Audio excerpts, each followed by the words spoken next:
Welcome. Thanks for joining us. If you are enjoying this content, please like, share, and subscribe. It helps joy travel. Good morning and welcome. 1,000 welcomes to you all. I see a few grinning faces at being able to say that prayer out loud. Hi, grinning faces. Hi, grinning faces who knew that prayer and are happy to say that prayer out loud. And we'll put it on the prayer card, which is in the chair so that everyone can say it if you like. So we're meditating today on divine strength, and we've been doing this from the outset. And I'm going to share with you all a couple of teachings from Swami Nityananda that are just so precious. So allow your heart to open, allow your awareness to be purified, and directly feel the gift of these teachings. When you have inner strength, you're filled with joy. When you have joy, you're filled with inner strength. And so just notice how it feels to be directly connected with that energy of strength within ourselves, within our heart, within our mind, within our awareness, within our lives. It's a feeling of confidence. It's a feeling of ease. It's a feeling of knowing divine love, divine wisdom, divine support are here, always, every moment. One of the ways we can continually connect with that and be aware of that is to invite every breath we breathe to breathe divine strength into us and divine joy into us. And so for the rest of our time, I invite you, every breath that you breathe, allow divine strength to breathe into you. And you are breathing, and you are also allowing yourself to be breathed. So there is energy that is larger than the body that is breathing you. And you're working in cooperation and partnership and harmony with that vast energy that is larger than the body, allowing that to support you. Notice what happens as well. There's an opening around the heart. And so if we've been holding armor around our heart, if we've sort of been bracing ourselves and feeling afraid, that melts away as well. So we're able to feel a sort of inflow and influx of divine strength and divine energy as we allow this breath to breathe us. A couple of other teachings from Swami Nityananda, which won't help anybody at all. So anybody who has looked out upon the world, I have received the most incredible, in every context, everywhere I go, I have received the most incredible heartfelt queries, which boiled down to something like, what is happening in time and space? What is happening?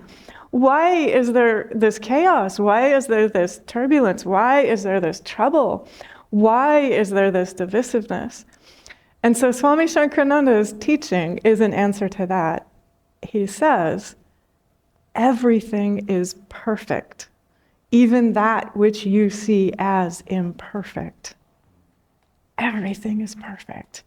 So I'm going to comment on this in a couple moments and invite us to directly connect with the feeling of perfection independent of what we are observing. And sometimes we're observing it in our own bodies. We look at our own bodies and we say, well, that's certainly not perfect that I'm experiencing that ache or that symptom or that pain or that diagnosis. Or it's in our emotional lives or in our patterns of thinking that we're able to discern that which we definitely would consider imperfect. And we would like to bring healing and balance to that. So in a moment, I'll invite us to connect with the energy of perfection and allow the energy of perfection to flow into us and then through us into the world. He says, the part of the world that is designed by you is the one you can change. So he's letting you know you can't change the whole world because it involves a lot of other co-creators. What you can instantly shift is your own attention, your own focus, your own energy, your own awareness. When you shift your own attention, energy, focus, and awareness, all of a sudden, the perfection of the whole, the perfection of the all also will become visible to you. You will be aware of what the yogis call the world process. So the yogis are telling you there's this process, this unfoldment, this unfurling in time and space that the world is engaged in. And he's reminding us, take responsibility for your own vision. Take responsibility for your own energy, your own attention, your own focus, your own awareness. Take responsibility for what you yourself are helping to create. And as you do that, then it actually is possible. A sincere, amazing person said, will we ever live in peace and harmony in this world? So yes, instantly. As soon as you live in peace and harmony within yourself, instantly. And everywhere, always, you will live in the kingdom of heaven, instantly, right now. And so this is a wonderful gift that we can give ourselves as we meditate. As we meditate, we enter the space where there is no time, the zone of perfection, love beyond compare. And so for each of us, we're inviting ourselves to love beyond what the Bhagavad Gita terms personal attachment. Love beyond what the Bhagavad Gita terms selfish desire. And when we love beyond personal attachment and selfish desire, we're in contact with the strength of the strong, according to the Bhagavad Gita. So we're only in contact with this wise, kind, virtuous strength of the strong if we're able to love beyond selfish desire and personal attachment. So we'll meditate a little bit later on how to directly feel that within ourselves. Swami Nityananda also says, I am wholeness itself. I am that which goes before and beyond. I am life itself. So for each of us, we are invited to be that wholeness, that which goes before and beyond, that which is life itself.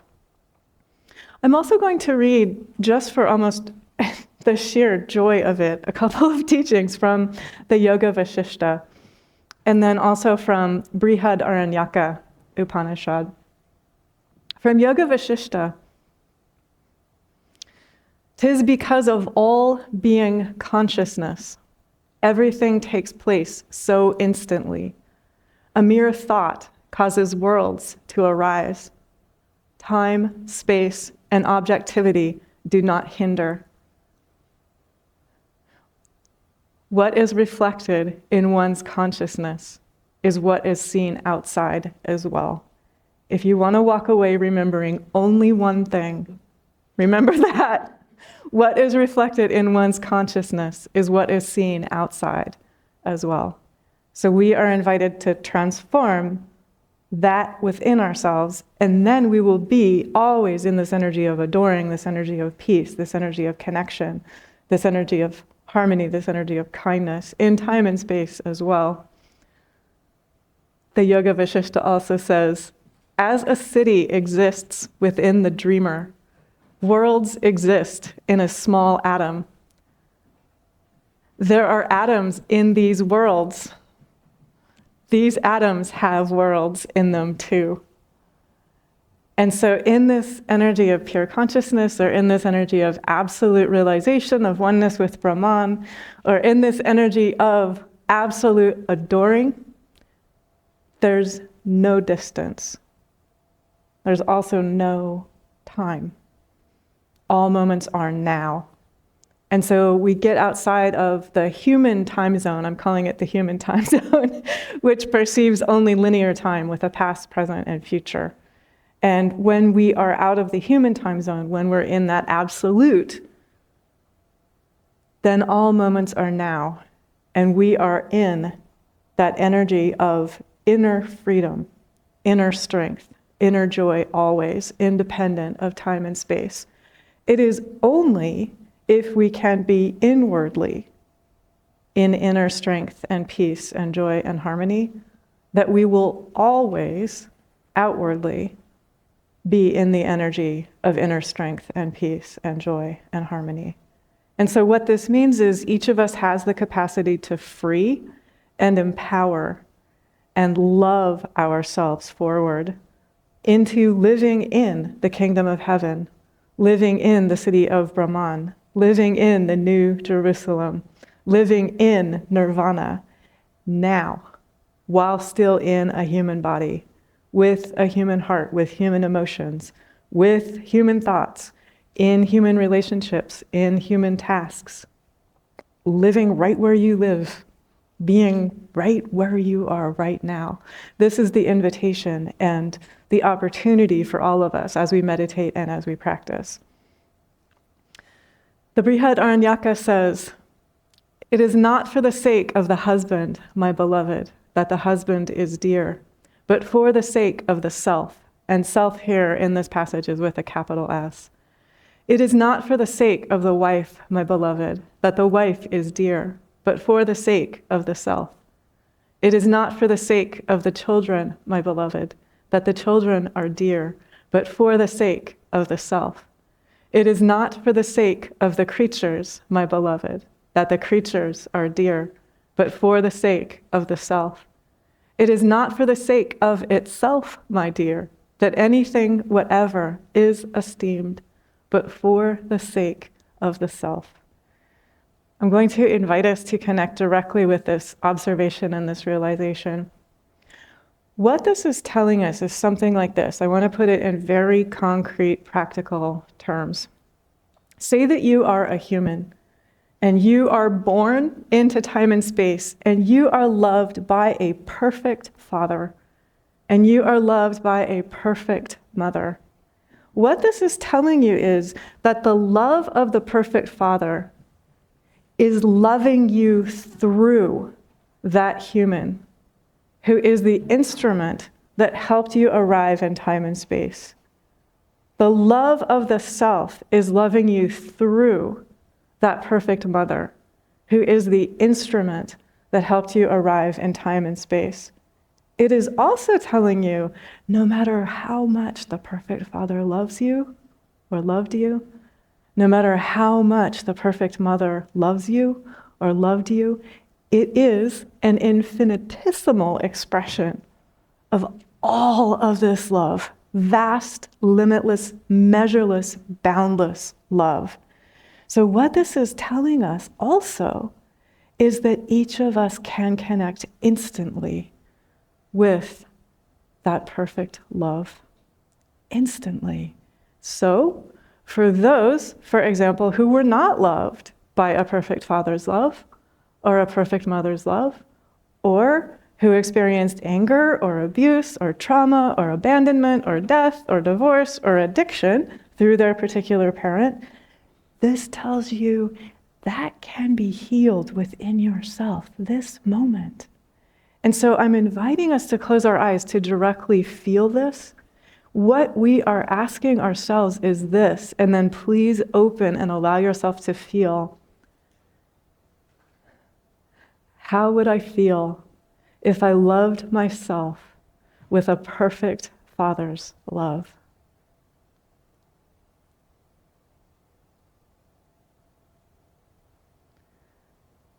How would I feel if I loved myself with a perfect mother's love?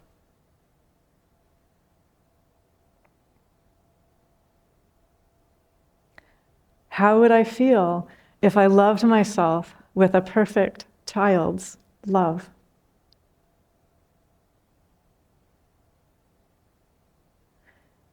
How would I feel if I loved myself with a perfect friend's love?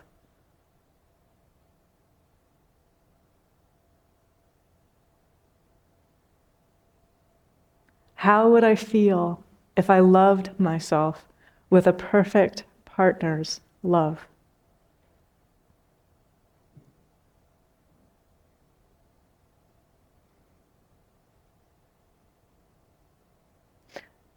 For any love that we feel we have been seeking, or that we feel has been missing or lacking, going all the way back to our coming into this particular life,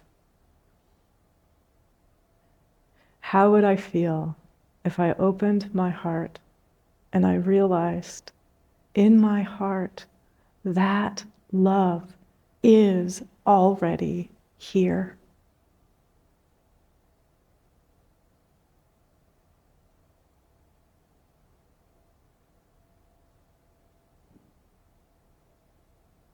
How would I feel if I allowed that already here perfect love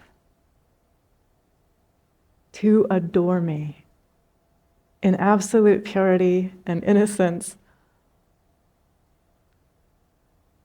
in wholeness, in joy, in gladness?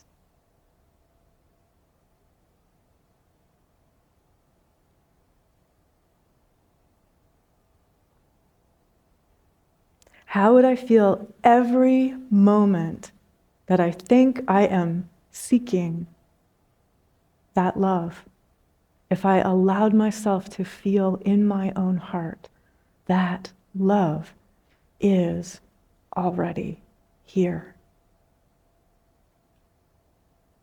And so I'm going to begin giving some practical examples.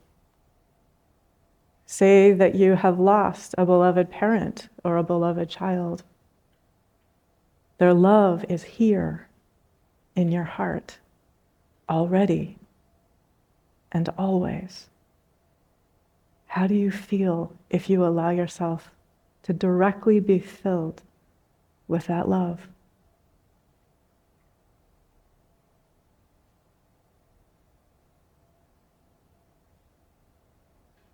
Say that you have lost a beloved partner or friend. How do I feel if I allow myself to feel in my heart that love is already here?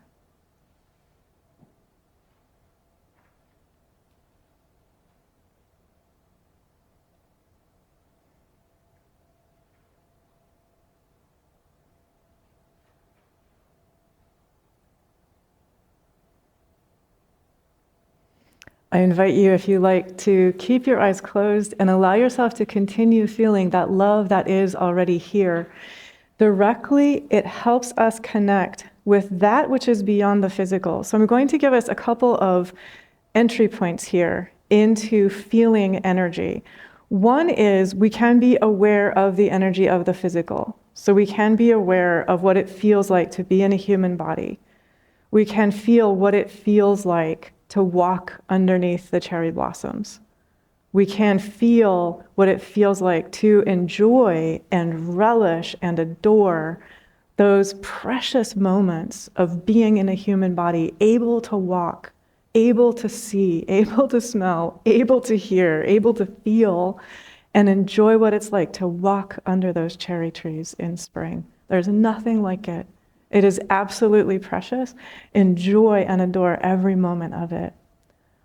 Also be aware, and this is beginning to move toward what Padma was alluding to, if we feel that anticipatory grief or attachment, that's an invitation to shift into awareness of the energy that makes the physical possible. So that is the divine energy that is always available, that is there in the cherry blossoms, that is there in your feet, that is there on the earth, that is looking out through your eyes. And so for each of us, if you ask this as a question, it's sort of like asking, am I more focused on the energy of the physical, or am I allowing myself to be at least as aware of that pure energy, the energy of the non-visible, that pours into time and space and makes the visible possible, that makes the visible materialize? So if we are in contact with that pure energy, that invisible energy, then we're in that spring energy independent of seasons in time and space. So we're inwardly able to be in the energy of spring always, if we feel like being in the energy of spring. We're inwardly always able to be in the energy of peace. We're able to always be in the energy of joy, in the energy of love, in the energy of harmony, in the energy of fullness and fruition. And so for each of us, anytime we feel constricted, so anytime we feel pain or shame or resistance or selfishness or judgment or something other than non-attachment, anytime we feel jealousy, anytime we feel anything that feels less than the fullness of the kingdom of heaven, we're invited to shift from identifying ourselves with the physical into identifying ourselves with that field of pure potentiality, that energy of the invisible, which makes all of this visible. Then we're able from moment to moment to bring the energy of the kingdom of heaven into our own bodies, into our own hearts, into our own awareness, into our own lives. Naturally, that will radiate through us into our relationships. What the Yoga Vashishta says, what is reflected in one's consciousness is what is seen outside as well. It is possible to live in time and space, here and now, immediately, and to live in that kingdom of light, that kingdom of joy, that kingdom of harmony, that kingdom of sharing, that kingdom of kindness, that kingdom of gladness, that kingdom of laughter and good humor, that kingdom of wholeness and peace and strength and generosity and vitality and gladness. And so as we cultivate our ability to focus on that energy, that is the energy of pure potentiality, the energy made visible in the cherry blossoms, then it's possible to observe the arrival of the cherry blossoms, knowing that that energy makes the cherry blossoms arrive. That energy also makes the cherry blossoms depart. And so the stickiness goes away, and we're able simply to live in joy. We're able simply to live in freedom. I want to very quickly just give us a couple of other invitations to connect with that energy of pure spirit, that energy of the non-visible, that energy of the non-physical. And just to let you know, so I'll tell this as a story, but say that you were a young child and you may not have even known one of your parents before your parent left the body. Their awareness is with you every step of your time in the physical. They are aware of every choice that you make. They are aware of what you are feeling. They are aware of what you are experiencing. Their love and their strength are with you always. So they don't have distance from us. We can have perceived distance from them. We also can open our hearts to feel directly the love and the awareness and the strength of our ancestors, which is with us always. From their perspective, when they enter the non-physical. So for you, like, let's just tell a story that a parent left the body when you were just a small child, and you have since then lived many, many, many decades without them being in the physical. To them, it seems like no time at all. In the non-physical, that seems like no time at all. In the non-physical, it seems like you're just down the hallway. Like you're all in the same hotel. If you've ever been like at a wedding and you know like your aunt is across the hallway from you and you don't need to worry about her. Whatever you're doing, she's fine. She's like taking a nap. Your brother's taking a run. Like whatever it is, it's fine. They've just stepped out. Your aunt's taking a nap. Your brother's taking a run. Your mom's doing whatever your mom is doing. She's fine. They're all completely fine. You will see them again. You will be reunited with them again. And don't rush your appointment in embodiment. And so one way to look at this is every one of us is here on a tour of service. If our appointment for this tour of service is that we're going to be here for 10 months, there's nothing in the human realm that is going to change our 10-month appointment of being here in time and space. And so this is why Jesus says, do not worry. He says, do not worry, do not think about tomorrow. He's saying, live absolutely in the present moment. The Buddhist teaching as well is dwell joyfully, dwell peacefully, dwell happily, dwell harmoniously in the present moment. And so too, whatever the span of your parents' life was, if they left the body early, there's nothing that could change that appointed tour of service, that appointed tour of duty. And so you can let go of looking at it as a mistake.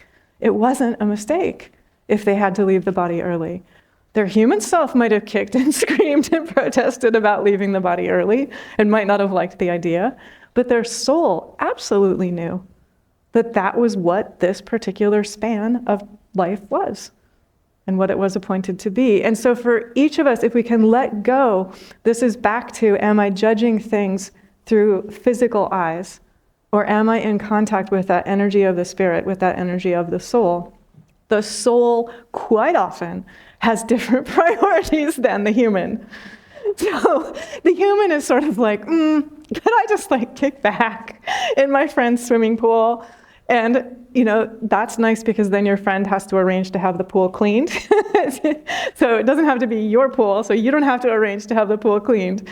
But your soul is eager to expand in love and eager to expand in awareness, and knows that there are ways of expanding in love and awareness that are only possible through facing what humans term adversity.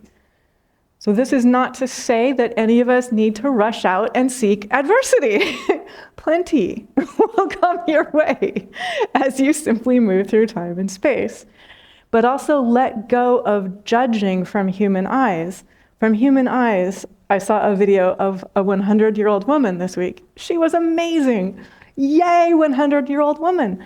But her tour of service is not better in the eyes of the divine than the tour of service enjoyed by a 10-month-old who left the body after 10 months. So the eyes of the divine does not judge the way that human eyes judge. And so for each of us, we are simply asking ourselves always, am I able to open my heart right now in this moment and realize that the love I believe I am seeking is already here? The all-adorable one, the source of all adoring, is already here. Am I allowing myself to feel directly how fully and completely and totally and wholly that all-adoring one adores me? And each of us and every expression of life itself is an extension into time and space of that all-adoring energy. When we feel that, we know directly nothing is impossible to one who is in contact with that energy of pure, absolute love. Divine strength and divine joy immediately well up within us. They fill us to overflowing.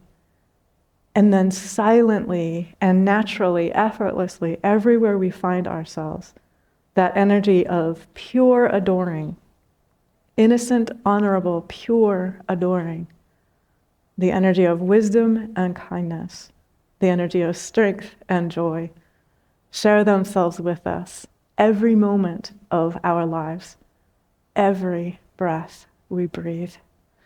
Thank God, and God bless us all.